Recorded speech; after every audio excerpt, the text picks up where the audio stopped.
गुजरात में विधानसभा चुनाव के पहले चरण के लिए मतदान जारी। सौराष्ट्र, कच्छ और दक्षिण गुजरात के 19 जिलों की 89 सीटों के लिए हो रही है वोटिंग। कुल 788 उम्मीदवारों की किस्मत का होगा फैसला।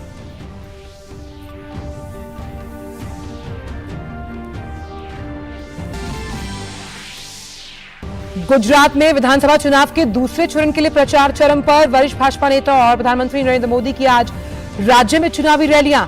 कांग्रेस और आम आदमी पार्टी ने भी मतदाताओं को लुभाने के लिए लगाया एड़ी चोटी का जोर।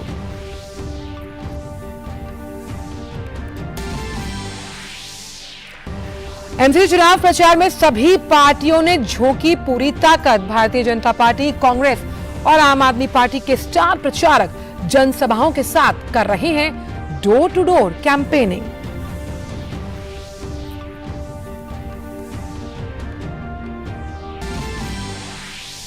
नागालैंड में आज 23वें हॉर्नबिल उत्सव की होगी शुरुआत। उपराष्ट्रपति जगदीप धनखड़ मुख्य अतिथि के रूप में 10 दिवसीय महोत्सव के उद्घाटन समारोह में होंगे शामिल।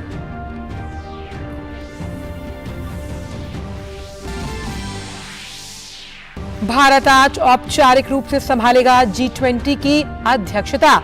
दिल्ली स्थित सुषमा स्वराज भवन में विदेश मंत्री के साथ 75 जगहों से जुड़ेंगे युवा। प्रधानमंत्री ने विभिन्न समाचार पत्रों में लिखा विशेष लेख, कहा G20 के लिए हमारी थीम एक पृथ्वी, एक परिवार, एक भविष्य है। सबके परामर्श से तय करेंगे G20 की प्राथमिकताएं।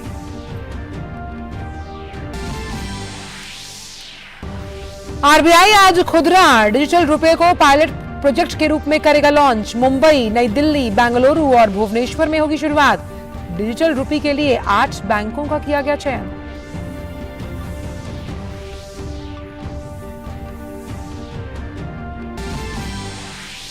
और फुटबॉल विश्व कप 2022 के ग्रुप डी के मुकाबलों में एक और उलटफेर। ट्यूनेशिया ने गत चैंपियन फ्रांस को 1-0 से दी मात। ऑस्ट्रेलिया ने डेनमार्क को हराने के बाद प्री क्वार्टर फाइनल में बनाई जगह। ग्रुप सी के आखिरी मैच में जीत हासिल कर अर्जेंटीना पहुंचा प्री क्वार्टर फाइनल में। नमस्कार, आप देख रहे हैं डीडी न्यूज। मैं हूं आंचल गुलाटी गुम्बर। आइए अब जान लेते हैं इन सभी खबरों को विस्तार के साथ। गुजरात में विधानसभा चुनाव के पहले चरण के लिए मतदान जारी है। इस चरण में सौराष्ट्र, कच्छ और दक्षिण गुजरात समेत 19 जिलों की 89 सीटों पर मतदान हो रहा है। मोरबी, भावनगर और जामनगर समेत कई जिलों में मतदान को लेकर लोगों में भारी उत्साह। इस चरण में करीब 2,39,76,670 मतदाता हैं, जो कुल 788 उम्मीदवारों के भाग्य का फैसला करेंगे। इनमें 59 महिला प्रत्याशी, जबकि 719 पुरुष उम्मीदवार, वहीं 339 निर्दलीय उम्मीदवार चुनावी मैदान में ताल ठोक रहे हैं।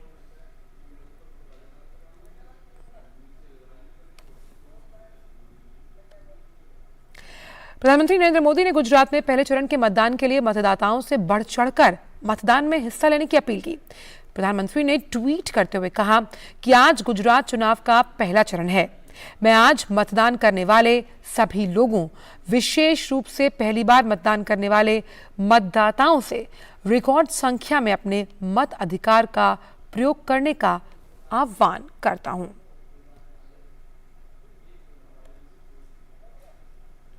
गुजरात में विधानसभा चुनाव के पहले चरण के मतदान के लिए लोगों में खासा उत्साह दिख रहा है। मतदान केंद्रों पर सुबह से ही मतदाताओं की भारी भीड़ देखी जा रही है। मतदाताओं ने लोकतंत्र के इस महापर्व पर अन्य लोगों से भी मतदान करने की अपील की। आइए सुनते हैं।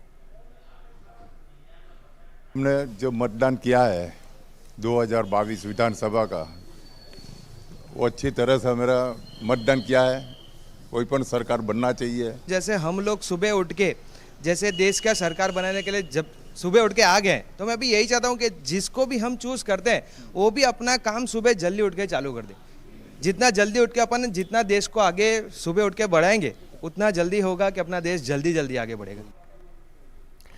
और गुजरात में विधानसभा चुनाव के पहले चरण को लेकर मतदान केंद्रों पर मतदाता पूरे उत्साह के साथ लोकतंत्र के इस महापर्व में हिस्सा ले रहे हैं। हमारे संवाददाता शैलेंद्र मिश्र ने मतदाताओं से खास बातचीत की।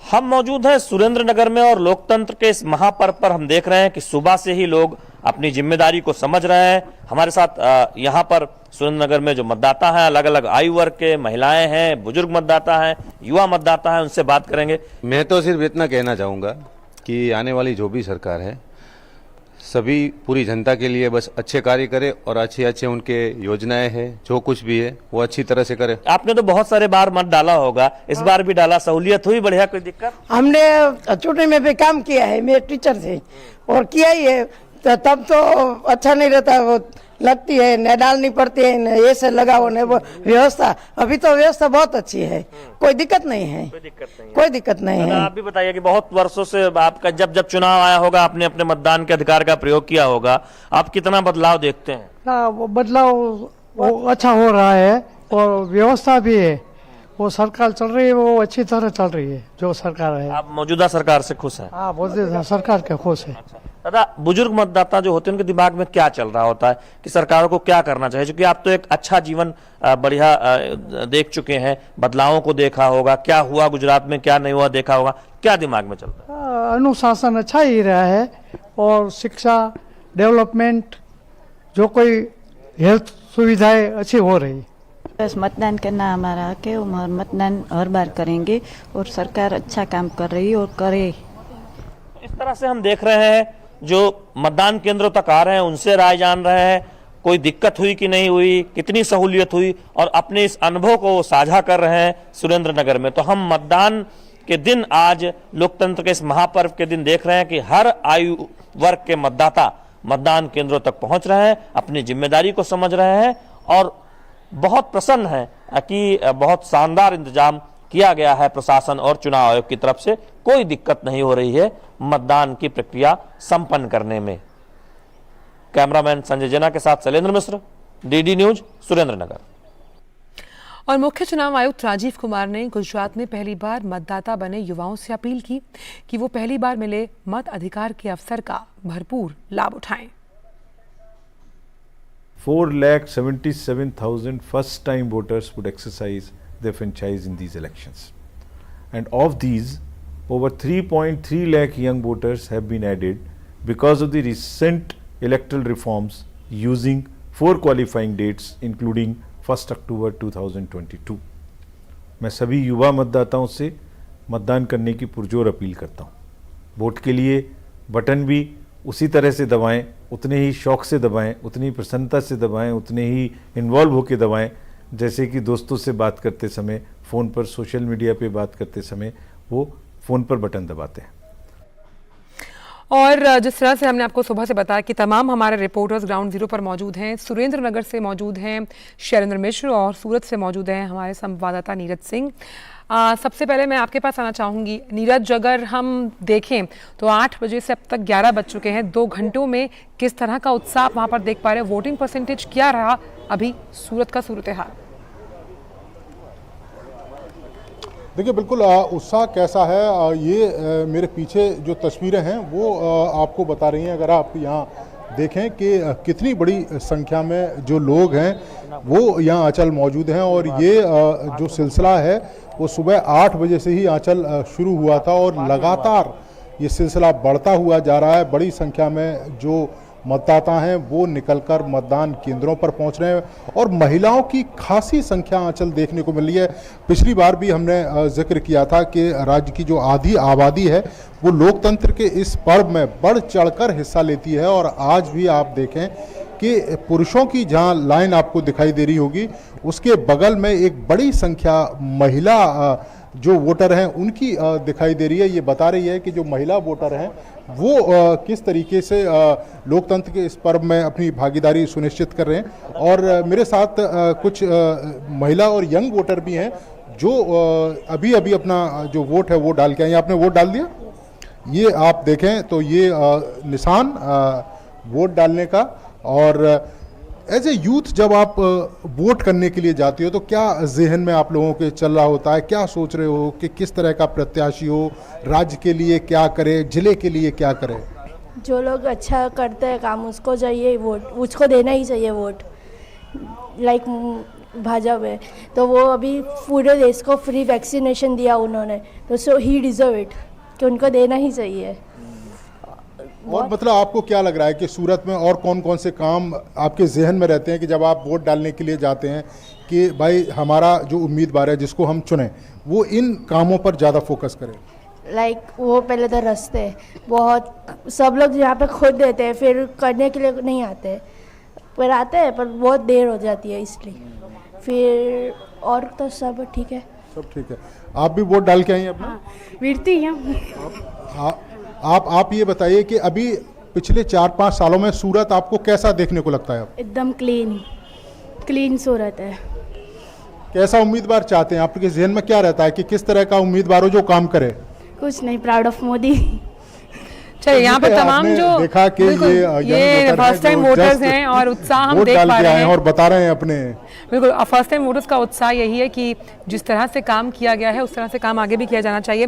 आपके पास वापस आऊंगी नीरज, हमारे साथ शैलेंद्र भी जुड़े हुए हैं। शैलेंद्र, अभी जो आपका पोलिंग बूथ है वो मैं देख पा रही हूँ काफ़ी हरा भरा है, पीछे कतार में देख पा रही हूँ, किस तरह का उत्साह यहाँ पर है? क्योंकि हम ये जानते हैं कि जब 9 बजे थे तब उस वक्त 6% के आसपास का वोटिंग परसेंटेज रहा था वोटिंग को लेकर। अभी किस तरह का हाल सुरेंद्र नगर के इस बूथ पर? देखिए, तकरीबन 12% के आसपास मतदान हो चुका है। सुरेंद्र नगर की जो 5 विधानसभाएं हैं वहां 11 बजे तक, आधिकारिक आंकड़ा थोड़ी देर में आने वाला है। हमारे साथ देखिए ये जो मतदान करके आए हैं वो दिखा रहे हैं कि किस तरह से अपने मतदान के अधिकार का प्रयोग करके वो प्रसन्नचित्त हैं। और हमारे पीछे आप देखें, ये महिला मतदाता है, उसमें जो युवा मतदाता है वो भी कितने प्रसन्नचित्त हैं कि वो अपनी कतार में बारी का इंतजार कर रहे हैं अपने मतदान केंद्र पर। तो आप देख सकते हैं कि पीछे पुरुष मतदाता है और उसके ठीक पहले महिला मतदाताओं की कतार है और वो अपने मतदाता पहचान पत्र के साथ अपनी बारी का इंतजार कर रही हैं और बहुत प्रसन्नचित्त है। उसमें जो फर्स्ट टाइम वोटर एक दिखाई दे रही हैं वो दरअसल अपने मतदान के इस अधिकार को लेकर। तो निश्चित तौर पर अब हम देख रहे हैं कि थोड़ी तेजी आती हुई दिखाई दे रही है। इस तरह से लोग मतदाता पहचान पत्र भी दिखाई दे रहे हैं, दिखा रहे हैं, और जो लोग मतदान करके आ गए हैं वो अपनी उंगलियों का निशान दिखा रहे हैं, जो मतदान के बाद लोग जिस गर्व के साथ उंगलियों का निशान दिखाते हैं। तो ये देखिए हमारे साथ ये अपनी उंगलियों का निशान दिखाते हुए लोग आए हैं यहाँ पर जो मतदान के अधिकार का प्रयोग कर चुके हैं। तो हम कह सकते हैं कि अब तेजी थोड़ी सी देखने को मिल रही है यहाँ पर मतदान केंद्र पर। तो निश्चित तौर पर बहुत शैलेंद्र, क्योंकि आप इन लोगों के साथ मौजूद हैं, अभी तक का जो अनुभव लोगों का रहा है। शैलेंद्र, मैं जानना चाहती हूँ कि किन मुद्दों को ध्यान में रखकर करने जा रहे हैं, आपसे बातें करेंगे। अनुभव कैसा रहा आपका? जब कोई दिक्कत तो नहीं हुई यहाँ आने में, और कैसा अनुभव रहा? नहीं, बहुत अच्छा अनुभव रहा। यहाँ पे फैसिलिटी भी बहुत अच्छी है। हमने हमारा मत का उपयोग किया है और यहाँ पे लाइन भी थोड़ी कम थी, इसलिए जल्दी हमारा नंबर भी आ गया है। लाइन तो बढ़ गई, अब तो लाइन बढ़ गई। दादा, आप तो वोट डालते रहोगे, उंगली दिखाइए, क्या महसूस किया आप? कैसा चाहते हैं विधायक कैसा हो आपका, बताएं। और लोकशाही प्रक्रिया के जो चुनाव अच्छी तरह चल रहा है। बाबा साहब ने बोला था कि जो चुनाव से राजा हो गए, रानी का पेट से नहीं राजा जन्मेगा। बिल्कुल, वो सही प्रक्रिया भी चल रही है। बहुत सही बात इन्होंने कही कि चुनाव बहुत महत्वपूर्ण है लोकतंत्र में, और इस तरह से हम देख रहे हैं। हम कोई बात नहीं, बात इस तरह करते, वो प्रक्रिया ये मत बताना कि किसको मत किया, नहीं बताइएगा। वो शांतिपूर्ण मत प्रक्रिया चल रही है। इस चुनाव है, ये विधायक को चुनने की प्रक्रिया अच्छी तरह हो रही है। तो इस तरह से हम देख रहे हैं। आप ये बताइए कि कोई दिक्कत हो, आप पहुंचे बहुत प्रसन्नचित्त नजर आ रहे हैं, कोई इधर उधर की बात नहीं, कोई दिक्कत नहीं हुई। लेकिन क्या हुआ है, ठीक है, हम समझ रहे हैं, हिसाब से मतदान कर रहे हैं। हाँ, अपने हिसाब से मतदान, हर कोई अपने हिसाब से ही मतदान करे। और इस तरह से आप देखिए, आप आइए, आप लोग मतदान कर चुके हैं। तमाम जो महिला मतदाता है उनसे हम बात करेंगे। महिलाओं की बहुत बात होती है, आधी आबादी की बात होती है। किसको मत दिया ये मत बताइएगा, ये आपके अंदर जो है कैसा अनुभव रहा, आए कोई दिक्कत हुई कि नहीं हुई, और क्या जहन में चल रहा था, ये बताइए। नहीं, अच्छा लगा। जोर से बोलो। अच्छा, जो विधायक है, जो जनप्रतिनिधि आपका है, वो कैसा होना चाहिए? कुछ तो जहन में आप लोगों को रहता होगा कि कैसा विधायक चाहिए, कैसा जनप्रतिनिधि चाहिए। हमारी जरूरत पूरी करे ऐसा मत चाहिए। अच्छा, महिलाओं को क्या चिंता रहती है? कुछ महिलाओं की तो कुछ अलग मुद्दे होते हैं, तो वो सब भी जहन में चल रहे होंगे। महिलाओं की सुरक्षा, शिक्षण का मुद्दा, ठीक है, ये तो बताना नहीं चाहिए। आपका कुछ लोग बात करना चाहते हैं, ये तो हम जान पा रहे हैं कि तमाम जो तैयारियां हैं, और ये तो निश्चित तौर पर हम देख रहे हैं कि एक जी शैलेंद्र, मैं देख पा रही हूँ कि वो उत्साह है और वोटिंग प्रक्रिया में कुछ लोग भाग ले रहे हैं, कुछ लोग मताधिकार का इस्तेमाल कर चुके हैं। आपके पास वापस आऊंगी, नीरज के पास वापस जाऊंगी। नीरज, क्योंकि सूरत को डायमंड सिटी के तौर पर जाना जाता है, इसे हम सेमी अर्बन भी बोलते हैं, सबसे अहम यहाँ पर ये बात देखने वाली है कि कैसे जो चुनाव आयोग की तैयारी है, आप सुबह से वहां पर मौजूद हैं, उसकी तैयारी आपको कितनी पक्की और मुस्तैद लगती है कि जिसकी वजह से जो जागरूकता अभियान चलाए गए, चाहे नुक्कड़ नाटक के जरिए हो, पोस्टर्स के जरिए हो, सोशल मीडिया पर अपील की गई है, उसका कितना असर आप देख पा रहे हैं यहाँ पर? देखिए बिल्कुल आंचल, उसका असर दिखाई दे रहा है और ये असर का ही नतीजा है कि मेरे पीछे जो लाइन बता रही है कि जो चुनाव आयोग ने जिस तरह की तैयारियां की हैं, जिस तरह से मतदान को लेकर चुनाव आयोग ने जागरूकता जो अभियान है वो चलाया है, उसका नतीजा है कि बड़ी संख्या में जो लोग हैं वो मतदान केंद्रों पर पहुंच रहे हैं। दूसरी कई तरह के जो स्टेप हैं वो चुनाव आयोग ने उठाए, खासतौर से जो बुजुर्ग मतदाता हैं, 80 साल से ज़्यादा उम्र के मतदाता हैं, वो अगर अपने मत का प्रयोग घर से ही करना चाहते हैं तो उस तरह की सुविधा चुनाव आयोग ने दी है। इसके अलावा अगर वो मतदान केंद्रों पर आना चाहते हैं तो मतदान केंद्रों तक पिक और ड्रॉप की जो सुविधा है वो चुनाव आयोग की तरफ से दी जा रही है ताकि उन्हें किसी तरह की परेशानी ना हो।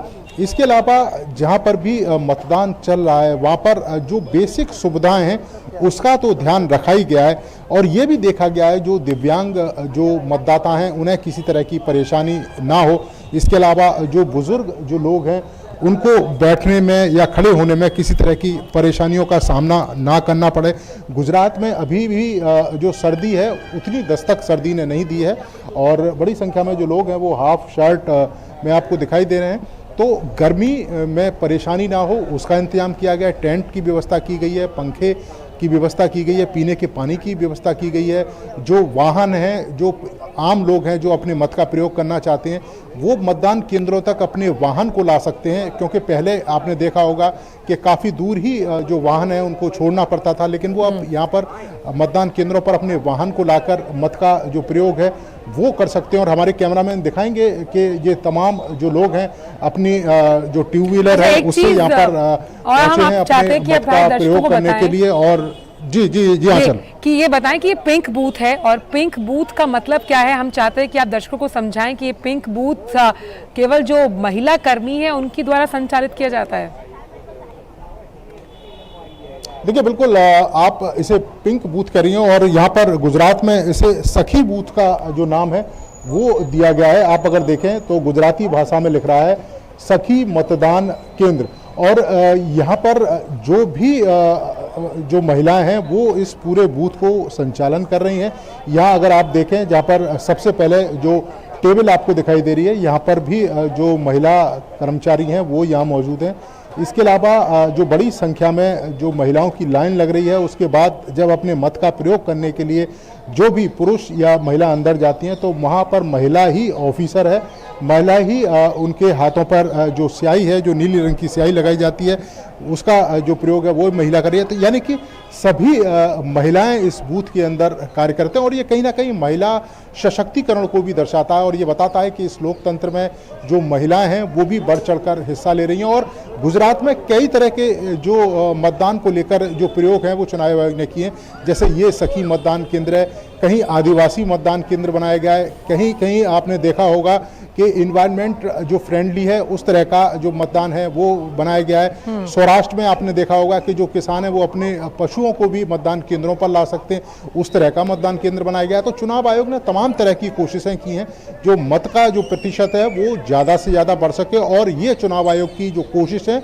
उसी का नतीजा है जो रंग लाती हुई दिखाई दे रही है कि बड़ी संख्या में जो लोग हैं अपने मत का प्रयोग करने के लिए यहाँ पहुँच रहे हैं। लेकिन हाँ आंचल, एक बात ज़रूर कहनी होगी कि महिला इस पर्व पर बढ़ चढ़कर जो हिस्सेदारी है वो अपनी दिखा रही हैं और बड़ी संख्या में जो महिलाएं हैं वो अपने मत का प्रयोग कर रही हैं। तो ये लोकतंत्र के लिए एक कह सकते हैं कि अच्छी बात है, लोकतंत्र की ताकत है। और कई ऐसी महिला उम्मीदवार हैं जिन्हें चुनावी मैदान में इस बार उतारा गया। और इसी बात को मैं शैलेंद्र के पास लेकर जाना चाहूंगी। शैलेंद्र, हम जानते हैं कि भले ही पुरुष उम्मीदवारों के अगर इतर हम सोचे तो महिला उम्मीदवार कम उतारे गए हैं चुनावी मैदान में, लेकिन अगर कम भी है ताकत ज़्यादा है। हम देख पा रहे हैं चाहे उम्मीदवार हो या फिर हम बात करें तमाम जो महिला मतदाताओं की बढ़ चढ़कर लोकतंत्र के इस महापर्व में भागीदारी सुनिश्चित करती हुई, क्योंकि भागीदारी सुनिश्चित करेंगे तभी सवाल पूछने का हक है हमें।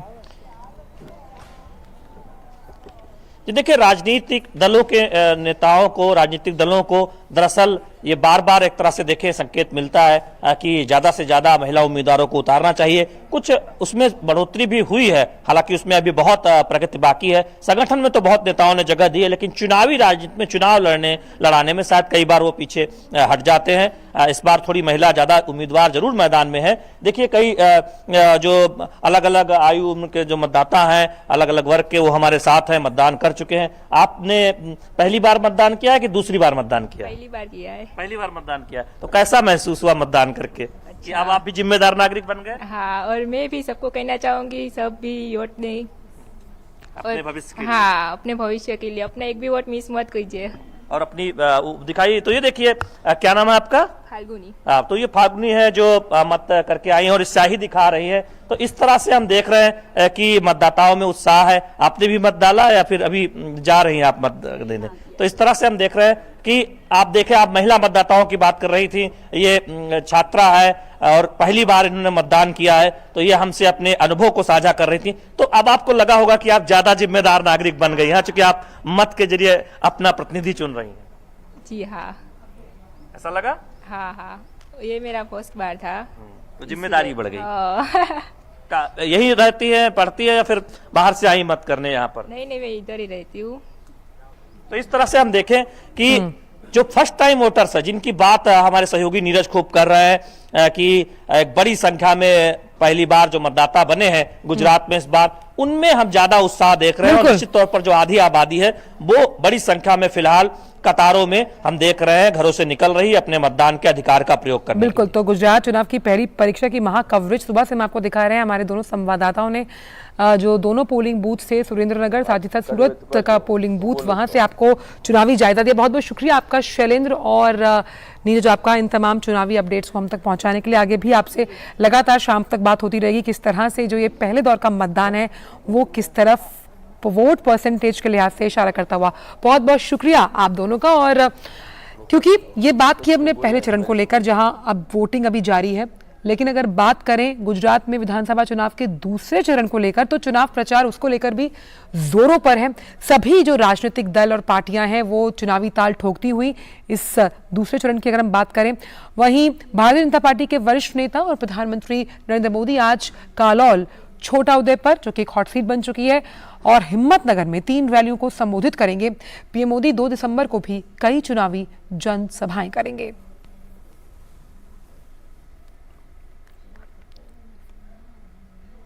वहीं गुजरात में विधानसभा चुनाव के दूसरे चरण के लिए कांग्रेस और आम आदमी पार्टी सहित कई दलों ने एड़ी चोटी का जोर लगा दिया।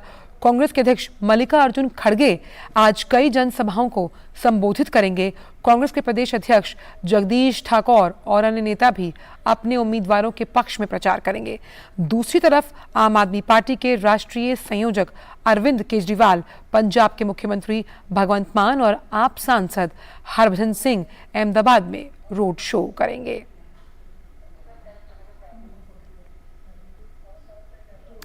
आइए आपको लेकर चलते हैं गुजरात के कालौल में, जहां प्रधानमंत्री नरेंद्र मोदी दूसरे चरण के विधानसभा में चुनावी रैली को संबोधित कर रहे हैं। नहोती एमने तो બહારથી માલ આવે, બધાનું પોતપોતાનું ગોઠવાઈ જાય, એમાં જ રસ હતો અને એ મોંઘો સામાન આવે પાછો, દેશની કમર તૂટી જાય એવો સામાન આવે ભાઈ, અને એમના ત્યાં જે નકામો હોય એ મોકલતા હોય પાછા, એટલે ક્વોલિટી પણ ઉતરતી કક્ષાની આવે। આ દેશ એના કારણે ક્યારે પગભર થયો નહીં ભાઈ। મને તો યાદ છે અહીં કાલોલમાં અબ્દુલ કલામ સાહેબને હું લઈને આવ્યો હતો। જ્યોતિગ્રામ યોજનાનું લોકાર્પણ આખા ગુજરાતમાં આપણે અહીંથી કર્યું હતું, યાદ છે ને કે ભૂલી ગયા? આ આખા ગુજરાતમાં મેં કાલોલનો ક્યારે ડંકો વગાડવાનું ચાલુ જ રાખ્યું છે ભાઈ।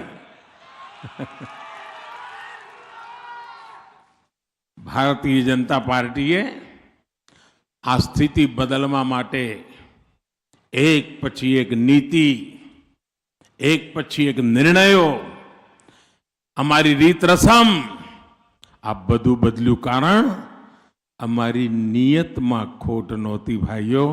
અને જ્યારે નિયતમાં ખોટ ના હોય ને ત્યારે નીતિઓ ખોટી ન હોય, અને જ્યારે નીતિઓ સાચી હોય તો રણનીતિ પણ સાચી હોય, રણનીતિ સાચી હોય તો રીત રસમ પણ સાચી હોય, અને એના કારણે ઉત્તમ પરિણામ મળતા હોય છે ભાઈઓ.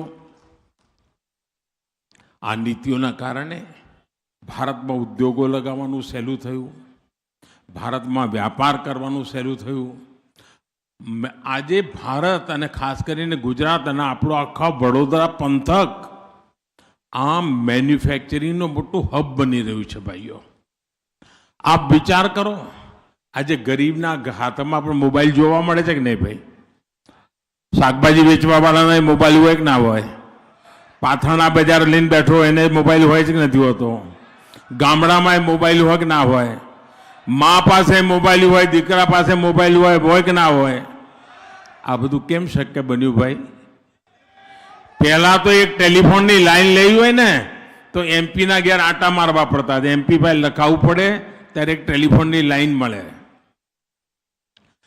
પણ ભાઈઓ બહેનો, જાણીને તમને દુઃખ થશે કે આજે તો મોબાઈલ ફોન તમારા પાસે પહોંચ્યા, પણ એક સમય એવો હતો કે આ મોબાઈલ ફોન આપણે વિદેશથી મંગાવતા હતા, મોંઘા દાટ, અને જ ખબર નહીં કોના કોના આયા હોય. ભારત મોબાઈલની દુનિયામાં આવડી મોટી ક્રાંતિ કરી શકશે એ 2014 પહેલા કોઈ વિચાર્યું નહોતું. આપે જ્યારે મને 2014માં દિલ્હી મોકલ્યો, તમને થયું કે ભાઈ ગુજરાતનું બહુ થયું, દેશનું કરો, ને મને મોકલ્યો તમે. પરંતુ તમે જે મારા પાસે ઈચ્છા વ્યક્ત કરી હતી ને ભાઈઓ, જે આશીર્વાદ આપીને મોકલ્યો હતો ને, હું એવે મહિનેમાં જ લાગેલો જ છું બરાબર. આ વિચાર કરો, એ વખતે મોબાઈલની 2 ફેક્ટરીઓ હતી, 2014માં તમે મને દિલ્હી મોકલ્યો ને ત્યારે મોબાઈલ ફોન બનાવનારી 2 ફેક્ટરી, આજે 200 કરતા વધારે છે. એટલું જ નહીં, આપણે હવે દુનિયામાં સૌથી મોટા મોબાઈલ ફોન બનાવનાર દેશ તરીકે ઉભરી આવ્યા છે. વધુમાં વધુ ફોન બનાવનાર આપણે બની ગયા છે. 3.25 લાખ કરોડ રૂપિયાના મોબાઈલ ફોન બની રહ્યા છે ભારતમાં, 3.25 લાખ કરોડના. અને જે દેશ પહેલા મોબાઈલ બહારથી લાવતો હતો, 40-50 હજાર કરોડના મોબાઈલ આજે વિદેશ થઈ રહ્યા છે, વિદેશ એક્સપોર્ટ કરી રહ્યા છે. બોલો, આના કારણે આપણા દેશના લોકોને રોજગાર મળે કે ના મળે? અહીંયા માલ બને તો કામ મળે કે ના મળે?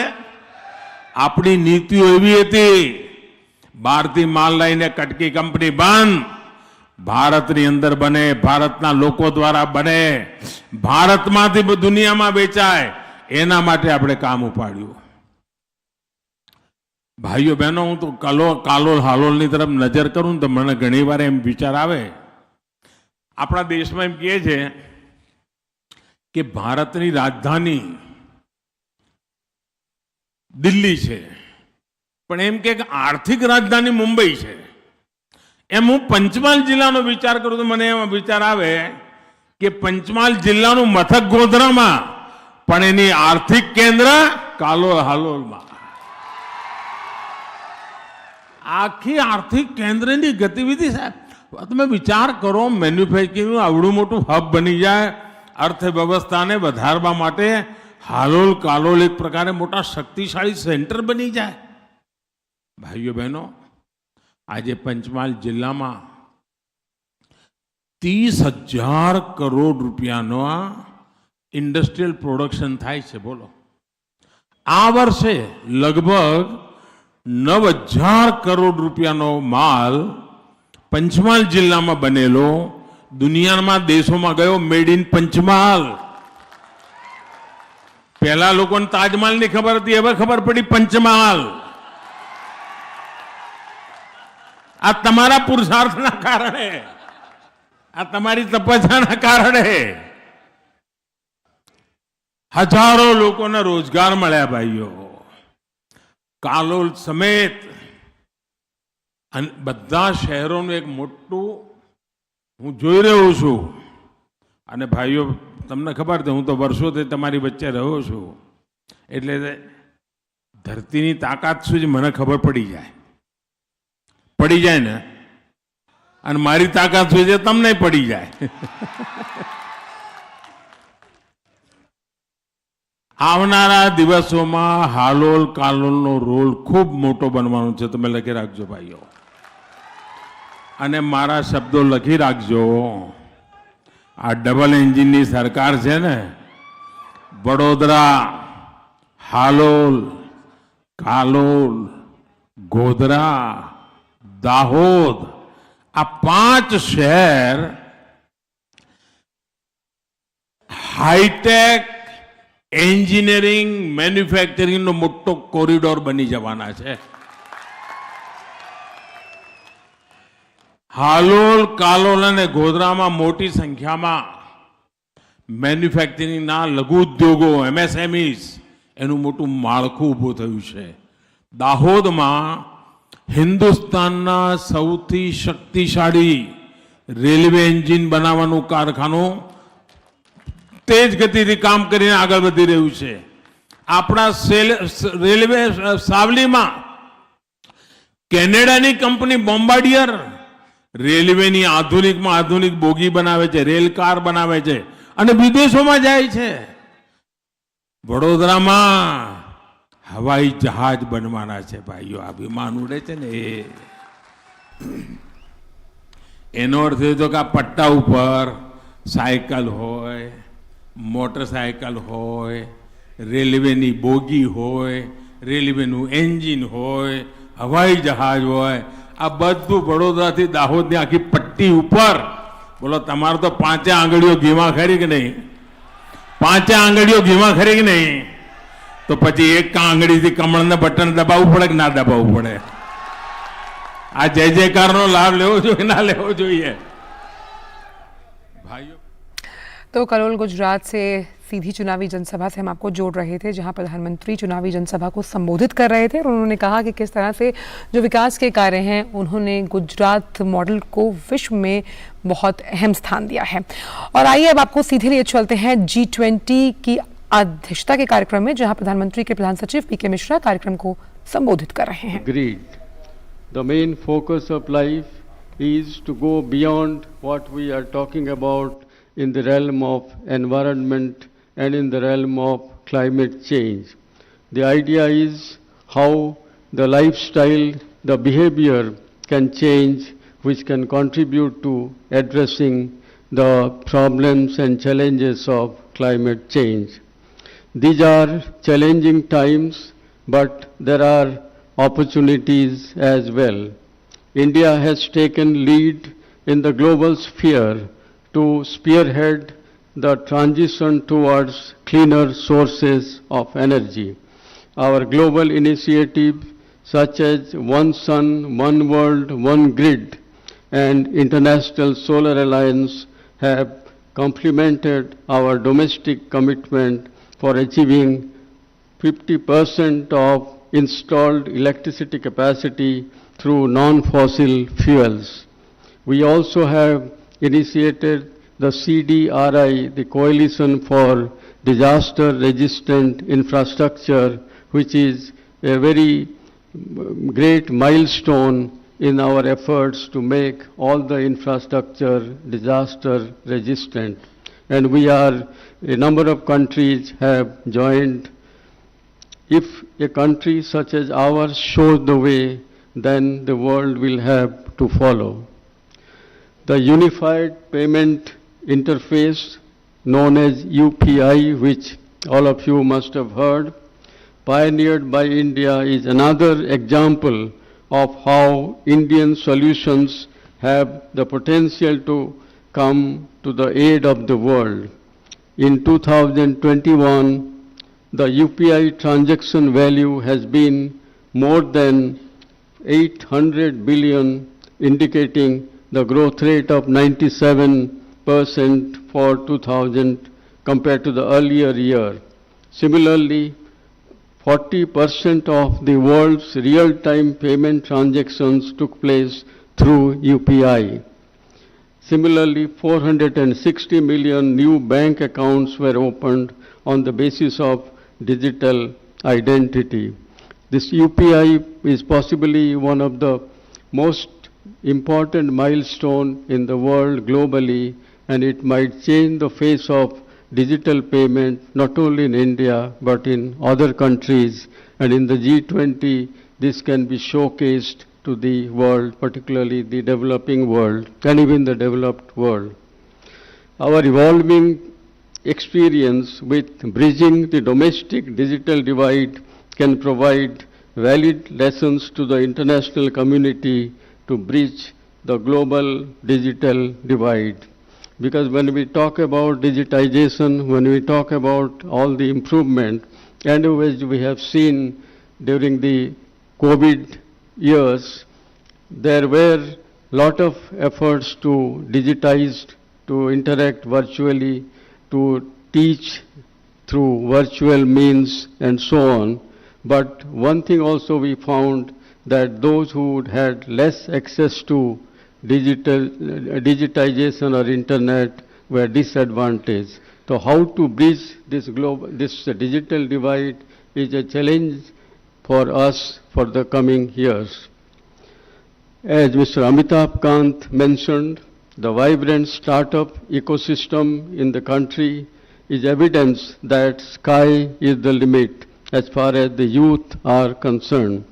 India is currently ranked, as you rightly mentioned, third globally in fintech strength after USA and China. As of October 2022, India has had more than 8,000 recognized startups spread across 660 districts, means all over the country. We have the third largest startup ecosystem in the world, and with 107 unicorns, we have the third largest unicorn nation in the world. Dear students, these are but glimpses of the entrepreneurial capacities of our people, especially the youth. Under our Prime Minister's leadership, we have continuously molded our policies to suit our genius of our youth. India's national education policy, as Secretary Higher Education just elaborated, our National Education Policy 2020 is a holistic and futuristic policy based on foundational principles of access, equality, quality, affordability, and accountability. It aims to build the creative potential of every student in sync with the requirement of the 21st century. Whether it is reform aimed at skilling, reskilling, and upskilling of our people, or reaching out clean fuel to people under Ujjwala program, or providing health support under the Ayushman Bharat, or Mudra Yojana for funding small entrepreneurship, or our vaccine Maitri to reach the COVID-19 vaccine not only to the last person in the country, but also to other countries' need. The intent always is to reach the benefit to the last person in the country and in other countries as well.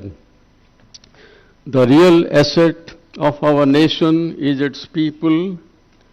G20 related activities during our presidency, therefore, rightly focuses on this partnership.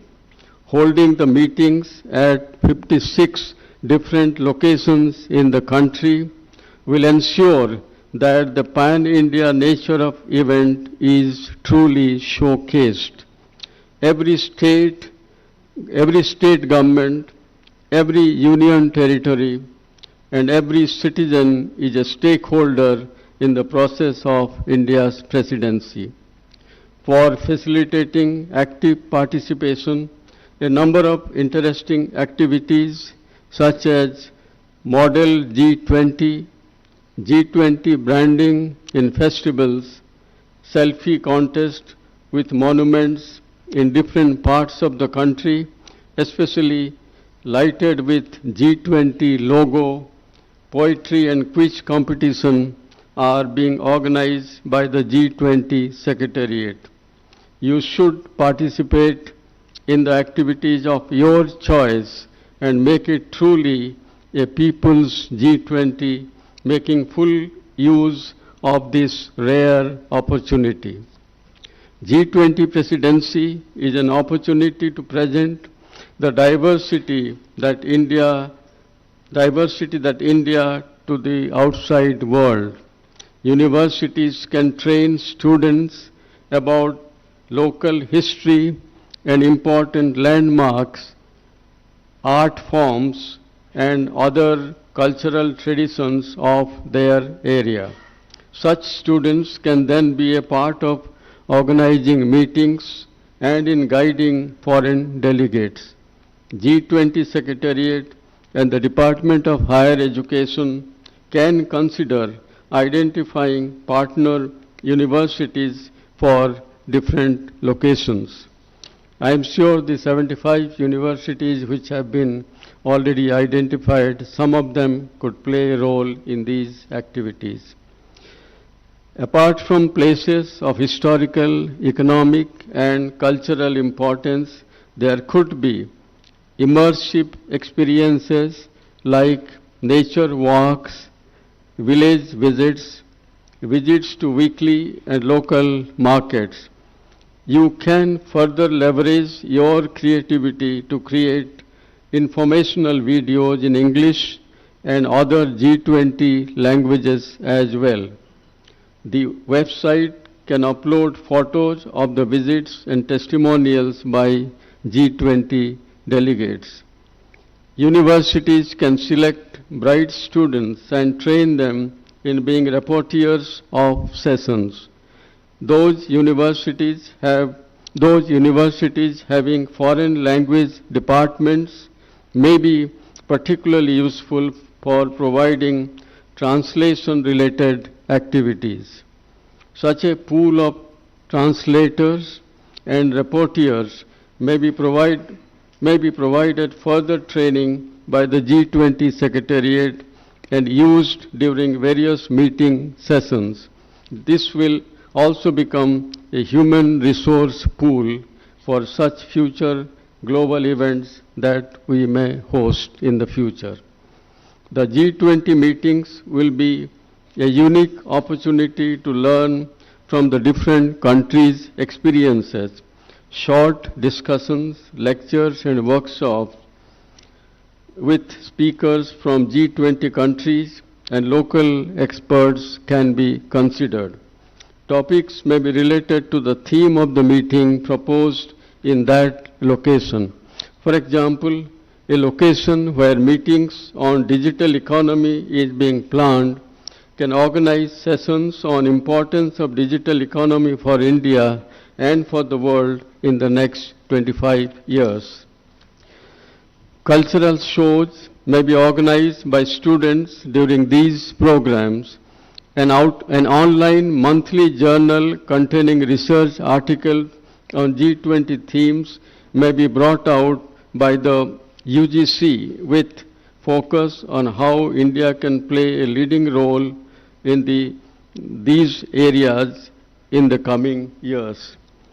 As other speakers have noted, this is a good opportunity to see the world and experience in its charms without moving out of your homes. Because when so many people, so many delegates, high-level functionaries from different countries come, it gives all of us an opportunity to experience their culture, their ideas, their many perceptions, and what they feel and what they do this can give an opportunity about them even if we don't go outside the country. Each G20 representative brings his culture along with him. Our students should imbibe the most each of them can offer and in return show to the delegates a slice of India's rich culture.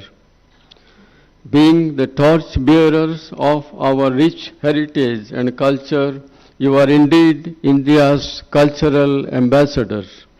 People from different parts of the world will get a chance to visit your states. I urge all of you to take the initiative to showcase the rich cultural mosaic of various developments of your respective states. I am confident that your interaction with the delegates will be the start of a long-term connect and relationship with the people of G20 countries. I have described a large number of activities, many of which all of you might have already taken up or might be taking up or might consider undertaking, which can help us building a new future. To conclude, I recall the words of Gandhiji, who said, "I want the cultures of all lands to be blown about my house as freely as possible, but I refuse to be blown off my feet by any." Again, I repeat, Gandhiji said, "I want the cultures of all lands to be blown about my house as freely as possible, but I refuse to be blown off my feet by any." Dear students, let us keep the above words close to our heart, even as we showcase the best our country can offer. I wish you all the best and a very successful and happy New Year 2023. Thank you.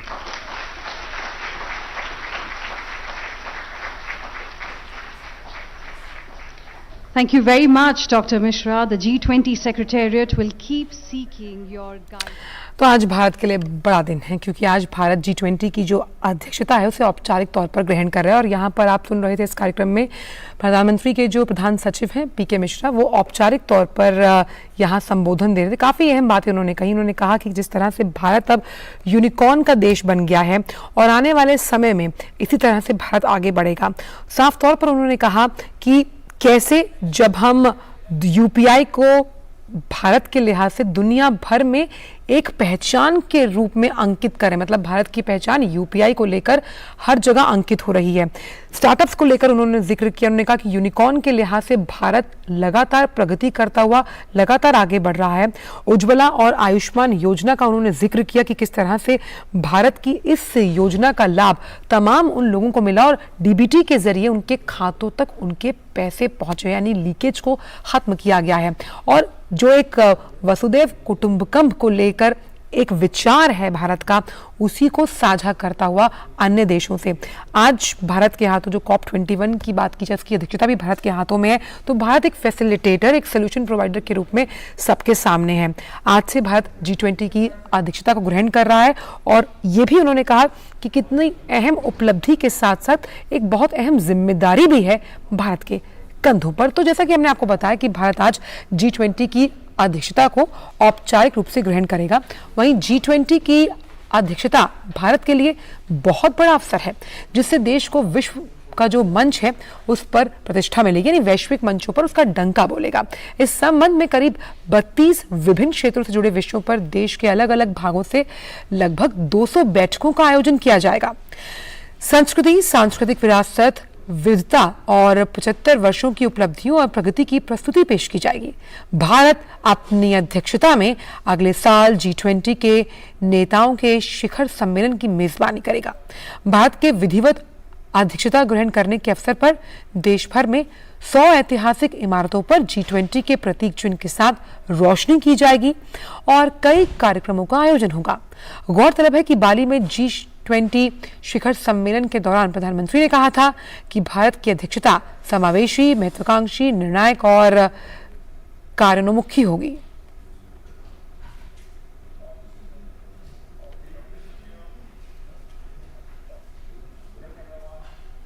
राष्ट्रपति द्रौपदी मुर्मू ने भारत द्वारा G20 की अध्यक्षता ग्रहण करने पर शुभकामनाएं दी।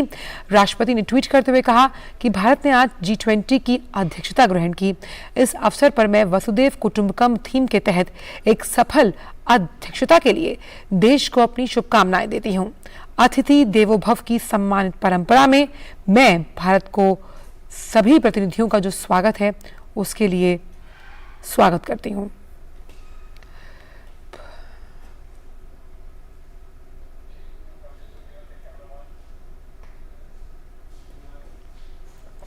प्रधानमंत्री ने भारत द्वारा G20 की अध्यक्षता ग्रहण करने पर दैनिक समाचार पत्रों में एक लेख लिखा।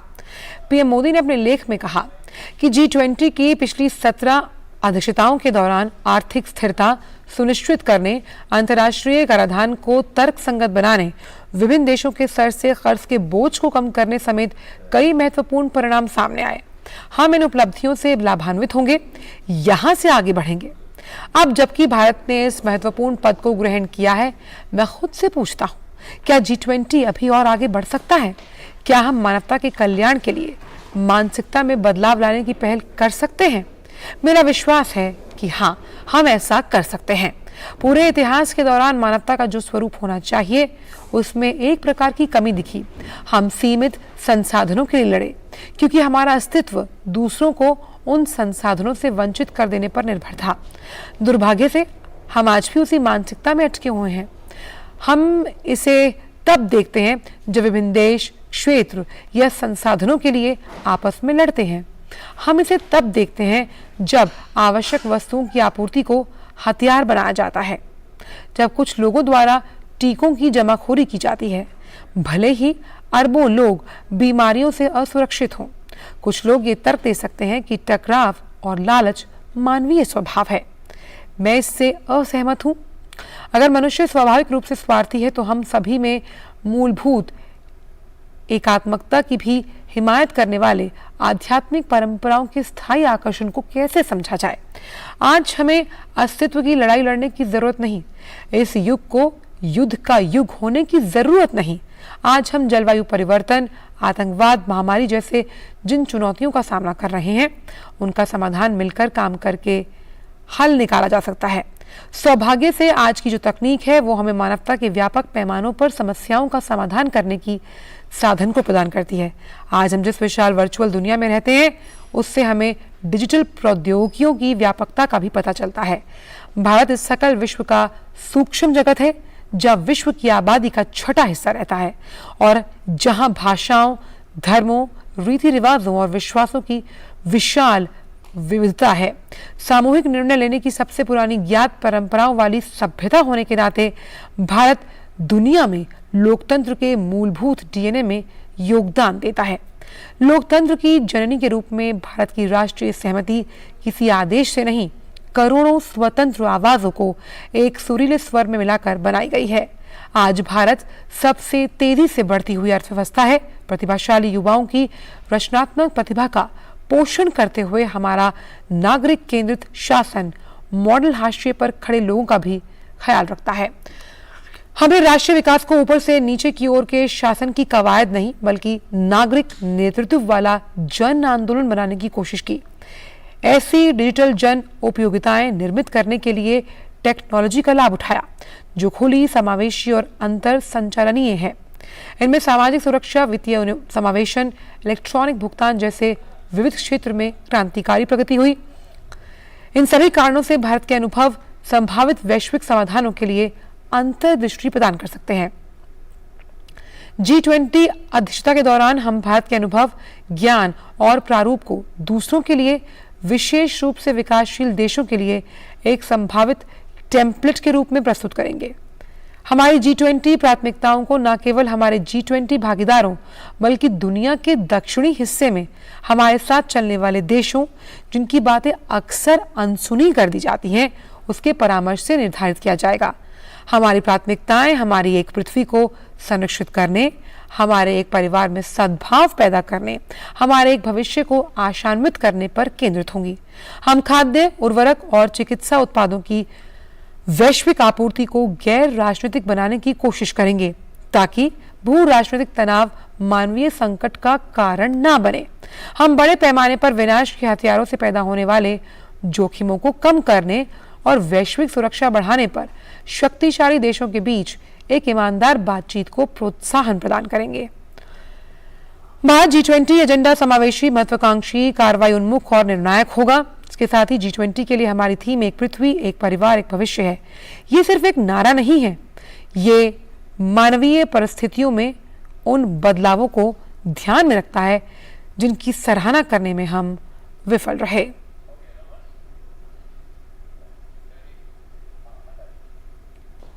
और अब बात M3 चुनाव की, जिसके प्रचार के लिए सभी पार्टियों ने पूरी ताकत झोंक दी। भारतीय जनता पार्टी, कांग्रेस और आम आदमी पार्टी के स्टार प्रचारक जनसभाओं के साथ डोर टू डोर कैंपेन कर रहे हैं। बीजेपी ने प्रचार में अपने नेताओं की फौज उतार दी। केंद्रीय मंत्री और कई राज्यों के मुख्यमंत्री प्रचार के काम में लगे हैं। बुधवार को बीजेपी ने 14 जगहों पर विजय संकल्प रोड शो आयोजित किया। इसमें कई केंद्रीय मंत्री और बीजेपी शासित राज्यों के मुख्यमंत्री मौजूद रहे। वहां आम आदमी पार्टी भी जोर शोर से प्रचार में लगी हुई है। दिल्ली के सीएम केजरीवाल रोड शो कर घर घर प्रचार में लगे हैं। बुधवार को उन्होंने दिल्ली के कई इलाकों में रोड शो किया और पार्टी के लिए वोट मांगे। उधर कांग्रेस के तमाम नेता भी रैलियां और पदयात्रा कर जनता से समर्थन मांग रहे हैं। पार्टी ने नगर निगम चुनाव के वास्ते पार्टी के प्रचार अभियान के तहत डिजिटल वैन भी रवाना की। पार्टी ने चुनाव के लिए थीम दिल जीता है, दिल्ली जीतेंगे रखा है। इसमें दिल्ली में पिछले 15 सालों में कांग्रेस ने जो काम किया है उसकी उपलब्धियों का बखान किया गया है।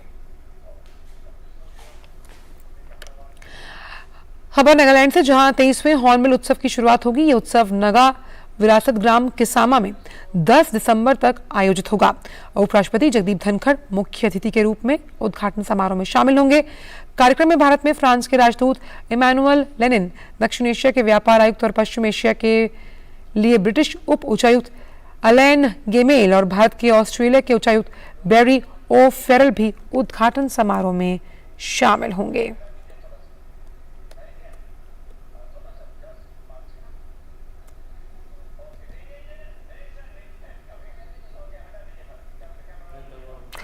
और प्रधानमंत्री नरेंद्र मोदी ने नागालैंड राज्य की स्थापना दिवस के अवसर पर राज्य के लोगों को शुभकामनाएं दी। प्रधानमंत्री ने ट्वीट करते हुए कहा, नागालैंड के लोगों को उनके स्थापना दिवस की हार्दिक शुभकामनाएं। भारत नागालैंड की संस्कृति पर बहुत गर्व करता है, जो साहस, कड़ी मेहनत और प्रकृति के साथ सद्भाव में रहने पर जोर देती है। मैं आने वाले वर्षों में नागालैंड की निरंतर सफलता की कामना करता हूं।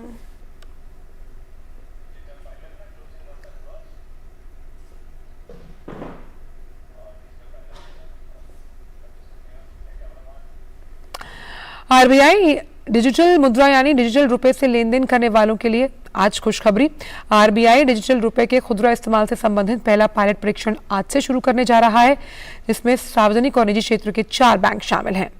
डिजिटल मुद्रा के खुदरा उपयोग संबंधी पायलट परीक्षण आज चुनिंदा जगहों पर शुरू किया जाएगा। इसमें ग्राहक और बैंक मर्चेंट दोनों शामिल। आरबीआई इससे पहले डिजिटल रुपए के थोक खंड का पहला पायलट परीक्षण 1 नवंबर को पूरा कर चुका। आरबीआई के मुताबिक इलेक्ट्रॉनिक रुपया एक डिजिटल टोकन के स्वरूप में वैध मुद्रा होगी। इसको इस समय पर जारी होने वाली कागजी मुद्रा और सिक्कों के मौजूदा आकार में जारी किया जाएगा। आरबीआई के मुताबिक डिजिटल रुपया परंपरागत नकद मुद्रा की हर तरह से धारक के लिए भरोसा, सुरक्षा और अंतिम समाधान की खूबियों से लैस होगा। नकदी की तरह डिजिटल रुपए के धारक को किसी तरह का ब्याज नहीं मिलेगा, लेकिन इसे बैंकों के पास जमा करने के लिए इस्तेमाल किया जाएगा। आरबीआई के मुताबिक डिजिटल रुपए के खुदरा उपयोग के इस परीक्षण में एसबीआई और आईसीआईसीआई बैंक समेत 4 और बैंक शामिल। डिजिटल रुपए का परीक्षण दिल्ली, मुंबई, बेंगलुरु और भुवनेश्वर में किया जाएगा।